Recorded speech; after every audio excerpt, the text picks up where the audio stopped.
2020년 9월 29일 0시 기준 국내 신규 확진자 수가 38명을 기록했습니다. 이는 49일 만에 50명 아래로 낮아진 수치입니다. 그리고 이것은 우리 모두의 노력으로 이루어진 결과겠죠. 하지만 이러한 노력이 모두 물거품으로 돌아갈 수도 있는 위기 상황에 놓였다고 합니다. 바로 오늘 영상에서 소개할 축캉스 때문입니다. 축캉스란 말은 추석과 바캉스의 합성어로 추석을 맞이해서 가족 또는 친구들끼리 여행을 가는 것을 말합니다. 하지만 정부는 현재 이 축캉스족들로 인해 매우 긴장 상태에 있다고 합니다. 자세한 내용 알아보겠습니다. 정세균 국무총리는 추석을 맞이해서 대국민 담화를 진행했고, 올해 추석만큼은 최대한 이동을 자제하고 집에 있을 것을 국민들에게 당부했습니다. 그리고 실제 적지 않은 국민들이 이에 동참하고 있는 것으로 보입니다. 오히려 고향에 계신 부모님들이 자식들을 생각해서 이번 추석에는 집에 내려오지 말라고 할 정도라고 합니다. 하지만 앞서 설명한 대로 축캉스족들로 인해 이런 노력들이 무의미해질 가능성이 높은 상황입니다. 그렇다면 무엇이 그렇게 문제가 되고 있는 것일까요? 한국의 대표 관광명소로 유명한 제주도에서는 현재의 상황을 예의주시하고 있다고 합니다.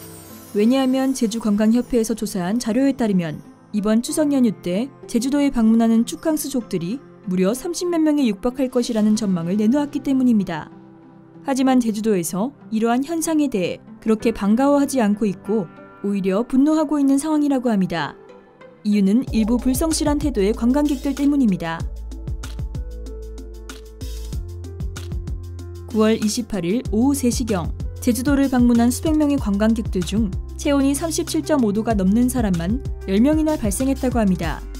하지만 재측정을 거부하며 소동을 벌이기도 했고, 다른 관광객들은 마스크도 제대로 착용하지 않고 손 소독제도 뿌릴 친 채 도망가는 사람도 있었다고 합니다.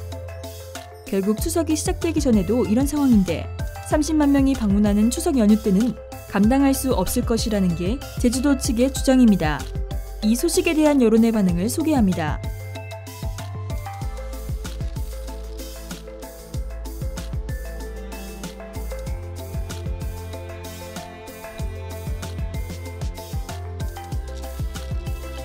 물론 개인 방역 수칙을 철저히 지키며 축캉스를 다녀오는 국민들도 많을 것입니다. 하지만 현재 많은 네티즌들이 비판하는 이유가 또 있었습니다. 바로 축캉스를 SNS에 인증하는 사람들 때문입니다. 물론 자신이 여행 다녀온 것을 기념하기 위해 SNS에 사진과 글을 올리는 것이겠지만 현재 모든 국민들이 열심히 노력하는 가운데 이러한 행위들은 허탈감을 발생시킬 수 있다는 여론이 많았습니다. 결국 축캉스를 불가피하게 갈 수밖에 없는 상황이라면 되도록 개인 방역 수칙을 철저하게 지키고 SNS로 자랑하는 행위는 올해만큼은 자제해야 할 것으로 보입니다. 오늘 준비한 소식은 여기까지입니다. 시청해주셔서 감사합니다. 땡슈!